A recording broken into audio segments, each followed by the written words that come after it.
Dear friend, now we start the science paper number 1 from the संकल्प assignment, maths and science. हमने पहले ये front page दिखा दिए, हर एक वीडियो के अंदर मोस्टली दिखाता हूँ मैं, पर ये वीडियो के अंदर में हमने लास्ट पेज नहीं दिखाया, तो अभी जो लास्ट पेज है वो भी दिखाता हूँ मैं। जो लास्ट बैक वाली जो साइड है दिखा रहा हूँ मैं, लिखा है स्टैंडर्ड 10 संकल्प assignment maths and the science. ये जो दिखाया हुआ जो फोटो पोज ये वर्डनर का कीर्तितोरण का है। कीर्तितोरण का जो मेन जो है मतलब जो नरेंद्र मोदी है इसके काम के अंदर कीर्तितोरण आया हुआ है। इसके बारे में कि ये मेरे लास्ट पेज पे रखा हुआ है फ़ोटो, तो science paper set with the answer ये लिखा हुआ है KS. Patel publication, miss KS. Publication के नाम से प्रिंट होता है। नीचे एड्रेस लिख भी लिखा हुआ है। हम मिस अब स्टार्ट करेंगे section B of paper number 1। Now we start the section B. Section B में हम देखेंगे तो question number 17, a milkman adds a very small amount of the baking soda to the fresh milk. Milkman add a very small amount of the baking soda. Baking soda मतलब खाने का soda, हम जो kitchen में use करते हैं इसको बोलते हैं बेकिंग सोडा, मतलब खाने का soda. To the fresh milk, इसमें क्वेश्चन दिया है Why does she make milk slightly alkaline? Number question B दिया हुआ है Why does the milk take long time to set a curd? Curd बनने में लंबा टाइम क्यों लगता है? ये क्यों मिल्कमैन स्लाइटली अल्कलाइन बनाता है? Question number 18, give the scientific reason hydrogen gas is not evolve when copper react with dilute H2SO4. Give the scientific reason. Hydrogen gas is not evolved, not produced when copper react with dilute H2SO4. ये blank के अंदर भी आ सकता है। Dash gas is not evolve when the copper react with the dilute H2SO4 या hydrogen gas is not evolve when copper react with dilute dash, तो H2SO4 give reason में भी ब्लैंक में भी आ सकता है।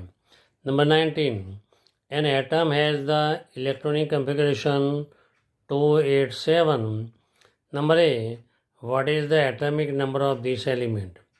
इसके एलिमेंट का एटॉमिक नंबर कितना है? Number B, to which of the following element would it be chemically similar? Atomic number are given in the पेंसनेट ब्रैकेट के अंदर दिया हुआ है। एन तो 7 एटॉमिक नंबर है, एफ तो 9 एटॉमिक नंबर है, P 15, A R 18। Number 19 question, answer the following question based on the definition of the group 17 of the modern periodic table. Modern periodic table के अंदर 17 ग्रुप है। इसके अंदर 1 2 3 4 दिए, इसके अंदर ए क्या है, बी सी क्या है, इसके बारे में हमको एक्सप्लेन करने का है। तो क्वेश्चन है state whether A is the metal और नॉन मेटल। दूसरा क्वेश्चन है state whether the A is more reactive और less reactive than C. Question number 20, state the name of any 4 organs of the human digestive system. Human digestive system के कोई भी 4 नाम लिखो।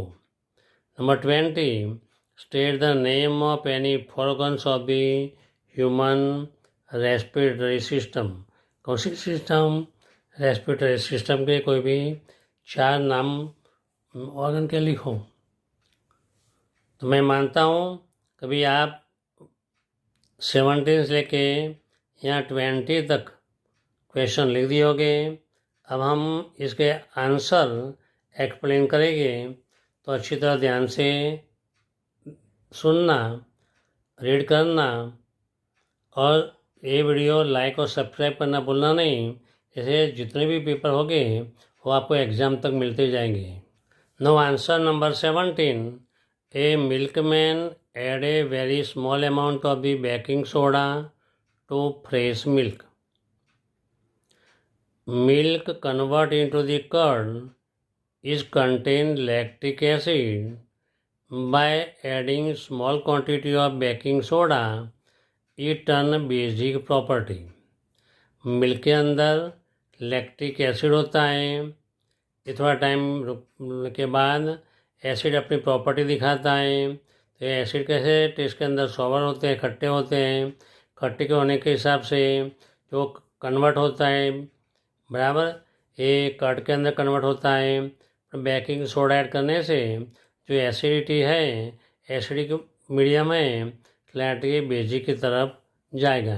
तो basic property and neutralize therefore milk take a longer time to form a curd. Curd बनने में लंबा time लेगा। When we add baking soda in milk, pH value of the milk will be increase.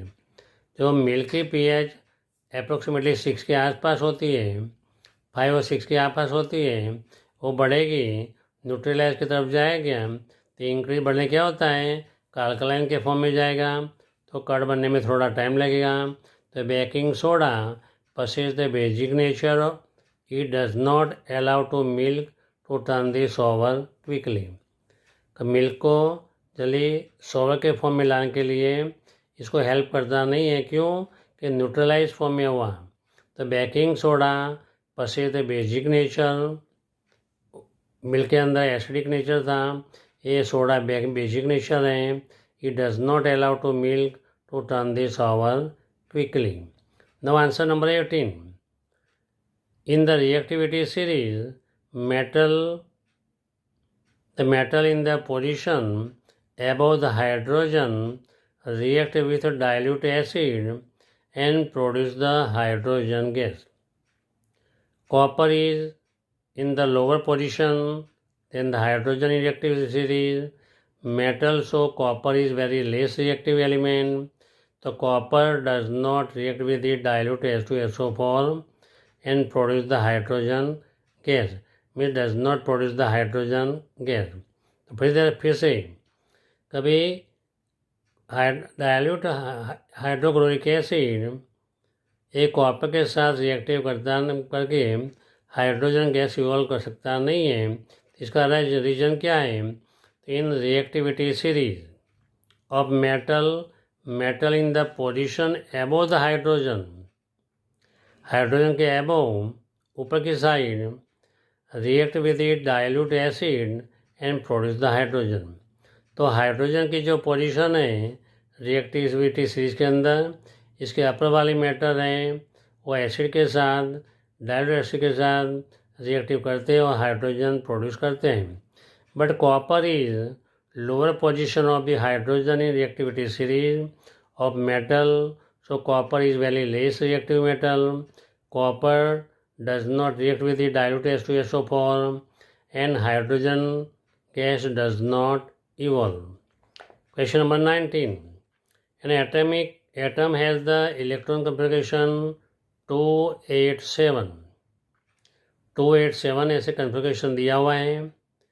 तो ये atomic number है, तो कौन सा एलिमेंट है? तो the atomic number of this element 2 + 8 + 7, तो एटॉमिक नंबर कितना हुआ?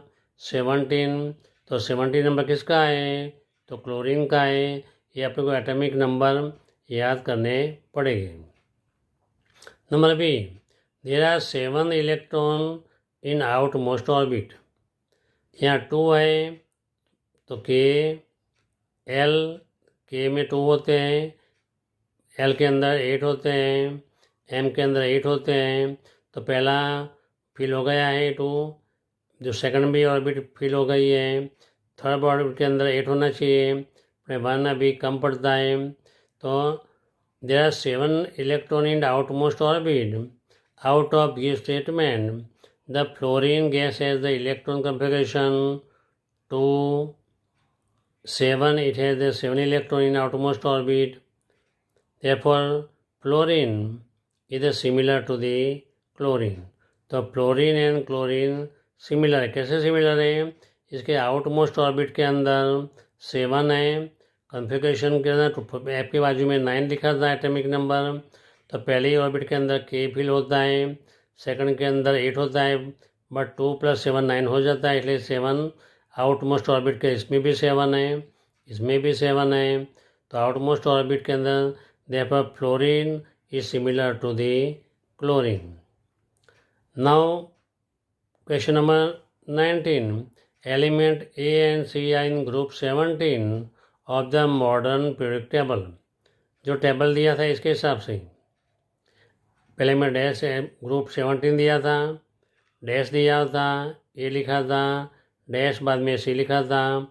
तो element A is non metallic element because there are 7 electron in atom of the element of group 17.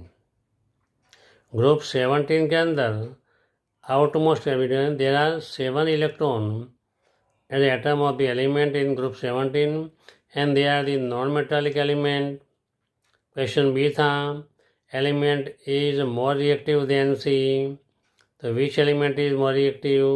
The element A, because the reactivity of element in group 17 decrease as atomic number increase. जैसे atomic number increase होते हैं ऐसे reactivity कम हो जाती है। Therefore element A is more reactive and element C is less reactive. Now question number 20. Name of the organ of human digestive system. Human digestive system के 4 organ के नाम लिखो। हम ज़्यादा लिखेंगे तो माउथ, जिसके अंदर बकल कैविटी, जो मुंह का पोला हुआ पोर्शन होता है इसको बकल कैविटी बोलते हैं, जिसके अंदर टंग है, टीथ है, सैलिवरी ग्लैंड है, ये माउथ पोर्शन के अंदर आता है। ऑसोफेगस मतलब food pipe, stomach, small intestine, large intestine and last में होता है एनस। दूसरा क्वेश्चन 20 के अंदर है name the 4 organs of the human respiratory system. Human respiratory system के 4 नाम लिखो। तो नॉस्ट्रिल, जो आगे वाले, जो नोज़ के आगे वाले जो होल होते हैं इसको बोलते हैं नॉस्ट्रिल। इसके बाद जो फाइन हेयर होते हैं, जो मुकस होता है वो पोर्शन, पोला हुआ पोर्शन, नसल पैसेज या नसल कैविटी। इसके बाद लिरिंग्स, जो गले के अंदर आती हुई, फिरिंग्स, बाद में ब्रोंची, ब्रोंचियोल, लंग, ट्रैकिया, ये भी सब हम लिख सकते हैं, लंग्स भी हैं, बराबर। तो यहाँ क्वेश्चन पूरे हुए।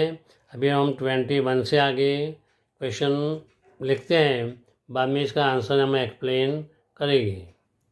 Now we start the question number 21. If any animal is cut into 2 pieces, can a new complete animal body be generated from each species? If yes, then explain such event. If any animal is cut into the 2 species, any mature animal cut into the 2 species, then each part form a new animal by generation of each species? If yes, then explain such event. Question number 22. Draw the ray diagram showing the incident ray, reflected ray for the ray parallel to the principal axis. Number 2. A ray passing through the principal focus of the concave mirror. Question number 23.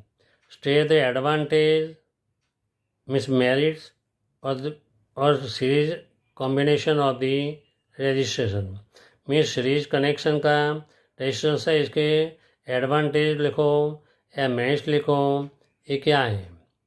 Number 23. State the 2 practical appliance of heating effect of the electric current, electric current के तो heating में effect दे जो appliance है इसका नाम लिखो।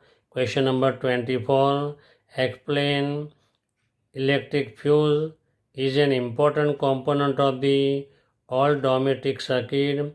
जितनी भी डोमेस्टिक सर्किट है, डोमेस्टिक मतलब घर के अंदर यूज होती है सर्किट है, इसके अंदर इलेक्ट्रिक फ्यूज का इम्पोर्टेंस ज़्यादा है, तो क्यों? Question number 25, distinguish between, write the difference between biodegradable waste substance and non-biodegradable waste या substance. Distinguish between biodegradable substance या biodegradable waste and non-biodegradable waste या substance. तो हमको डिफरेंस बिटवीन लिखने का है, तो दो पार्ट में डिवाइड करके लिखेंगे। किसका है? तो बायोडिग्रेडेबल वेस्ट है या सब्सटेंस है, सब्सटेंस भी पूछ सकता है। दूसरा है non biodegradable waste. Now question number 26, explain refuse. Number 2, repurpose aspect to this save the environment. जो 5R है इसमें रिफ्यूज और रीपर्पज के बारे में लिखने का है।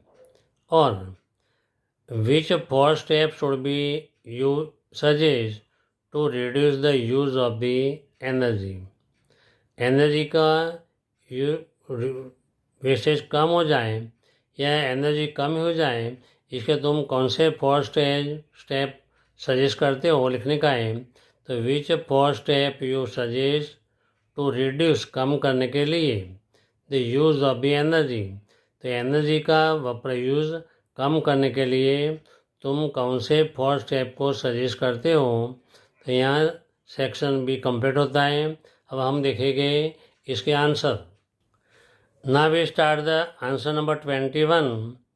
रीजनरेशन प्रोसेस है in some animal and plant, if some part get the cut into the 2 or many part have the ability to regenerate and form a complete new organism, this method is called the regeneration. तो ऐसा question आ सकता है, define the regeneration in some animals and plant, if some part get the cut into the too many part have the ability to regenerate and form a complete new organism, this method is called the regeneration. In this reproduction, many of the species grow in this separate individual organ, plant and animal. Example है hydra, planaria, cell division continues on the mature state and divided into the many cells. Now question number 22, ray diagram. There the object is at infinite distance, रे coming from the infinite distance. तो diagram के अंदर है एक concave mirror है, जो outside portion है ये रफ है, इनसाइड पोर्शन वाला शाइनिंग वाला पोर्शन है, ये पी बोलते हैं, पोल बोलते हैं, ये फोकस है, ये सेंटर ऑफ कर्वेचर है। तो imaginary line passing through the pole and centre of curvature, this is known as the principal axis. Imaginary line है, हम इसको लाइन दिखती नहीं है पर हम डायग्राम के अंदर दिखा सकते हैं। तो क्वेश्चन क्या था, a ray coming from far distance and parallel to the principal axis, after reflection it is passing through the focus. The incident ray parallel to the principal axis, principal axis कौन सा है, तो C P है। तो pole centre of curvature, the parallel principal axis after reflection passing through the focus. तो centre of curvature क्या है, तो जो स्पीयर में से ये मिरर बना है इसका सेंटर को बोलते हैं centre of curvature. Focal length क्या होता है, the ray parallel to principal axis after reflection passing through a fix point, this fix point is known as the focus and the centre point of a mirror, this is known as the pole.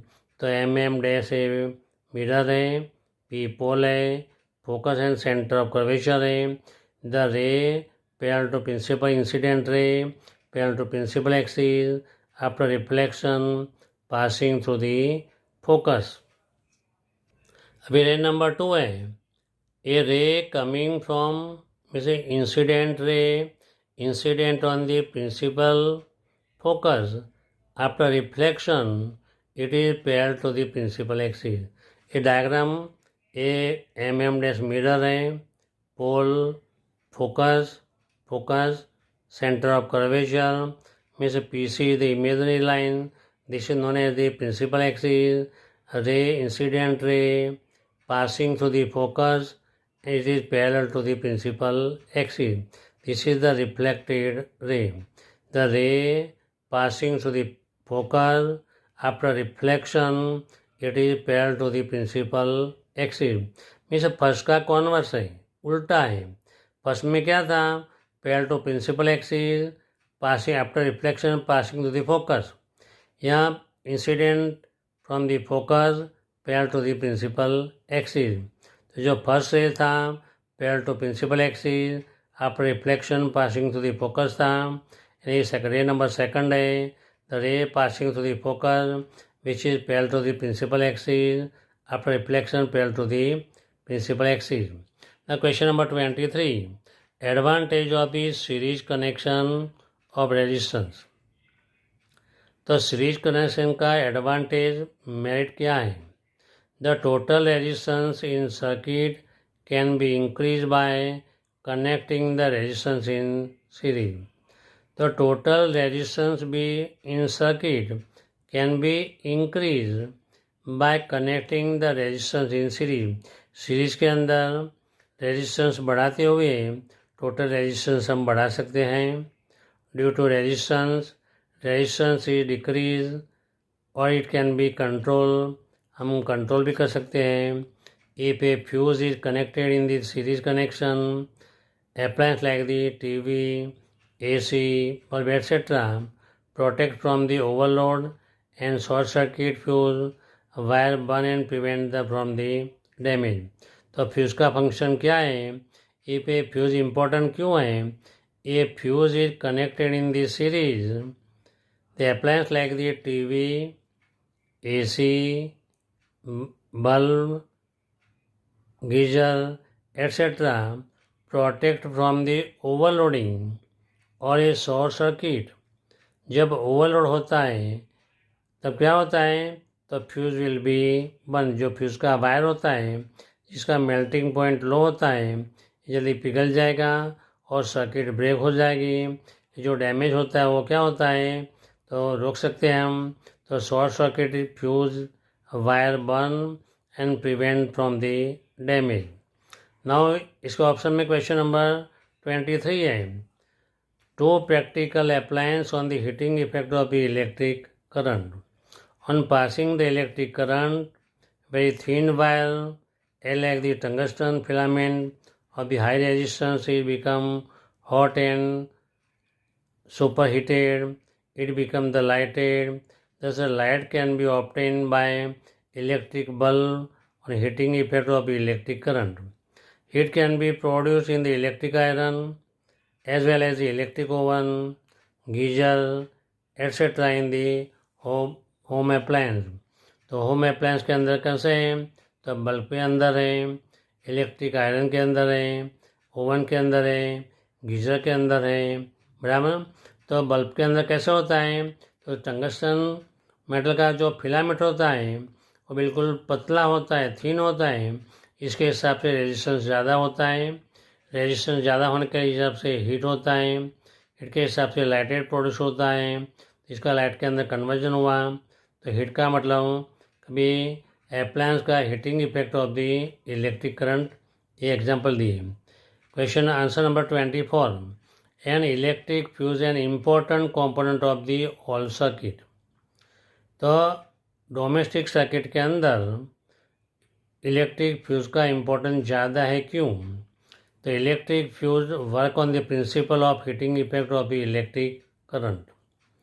Low melting point melted at the more temperature. If the melt an household appliance saving from the high damage, A fuse is safe and the device is connected in all appliances, AC, TV, washing machine, and main in the household circuit. Even if so, sometime life of humans saved by the accident as a present of the time by the tripping fuse. घर के अंदर जो tripping fuse होते हैं ये लगाने से क्या होता है जब भी लीकेज होता है तो वो ट्रिप होती है ट्रिप हो जाती है फ्यूज की that the fuse protect from the small और large damage of the home this is the most important question है कभी an electric fuse is an important component of the all circuit या write a short note on the fuse इसके अंदर भी थोड़े sentence है इसको यूज़ कर सकते हो. Now we start the question number 25. Now we start question number 25.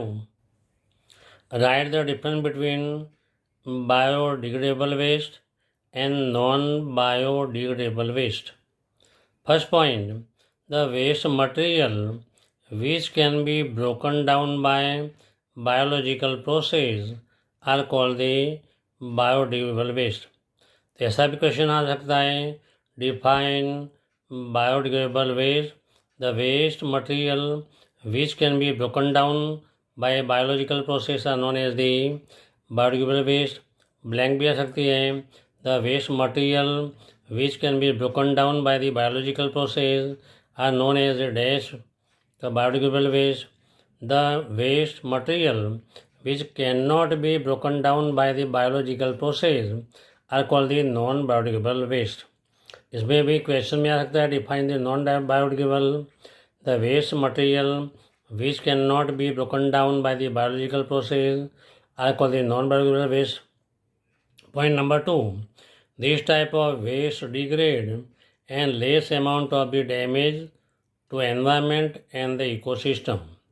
This type of the waste can not degrade और the not broken down in this manner and the damage environment of the ecosystem. It damage the environment. It damage the environment as well as the ecosystem. तीसरा point है biodegradable waste use in the biogas plant sewage gas plant and produce the heat energy. It cannot use in the biogas plant or sewage gas plant or not obtain the energy. Example the kitchen waste, vegetable peel, plant part like the leaves, waste paper etc. यहाँ non biodegradable के अंदर है कुछ होता नहीं है plastic glass polythene etcetera जो degradable होते नहीं हैं सिंपल फॉर्म में कन्वर्ट होते नहीं हैं ये परमानेंटली सेम के सेम रहते हैं ये नाम दिया non biodegradable waste. Now answer number 26. There are 5 R's commonly used to save the environment. We have to write any 2. Number 1, refuse मतलब मना करना, reuse again यूज़ करना, reduce मतलब कम करना, reuse मतलब अगेन यूज़ करना, repurpose चेंज करना, recycle करके न्यू चीज़ बनाना. ये 5 आर है में हमको एक रिफ्यूज़ और इसको एक्सप्लेन करने का है और दूसरा है रीपर्पज़ इसको एक्सप्लेन करने का है. तो रिफ्यूज़ मीन्स से नो ना बोल देना. The thing we have not need हमें जिसकी ज़रूरी नहीं है इसके लिए हम मना कर देते हैं when other give to you. Refuse to buy thing which damage the human being and environment. Refuse to use the single use plastic carry bag.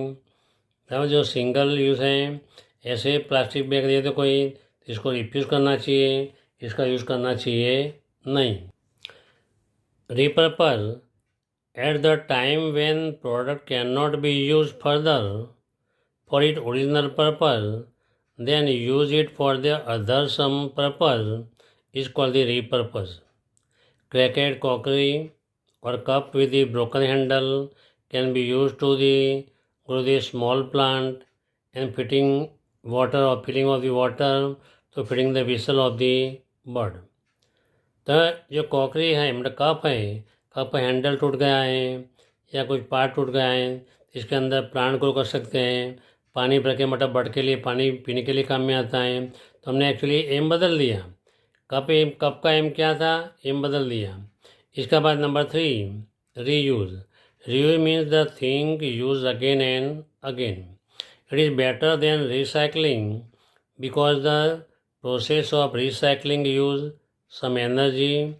The plastic bottle in which you buy the various food items like the jams and pickles can be used storing the thing in the kitchen instead of be throwing the away. Use the overlapping. You can review them and use the cloth bag instead of the plastic or the paper bag. इसको again use करते बार बार कर सकते हैं।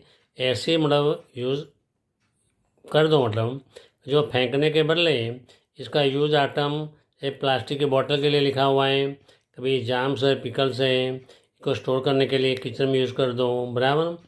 कभी इसको मतलब दूसरे को यूज़ कर दो, कोई शो पीस के अंदर यूज़ कर दो।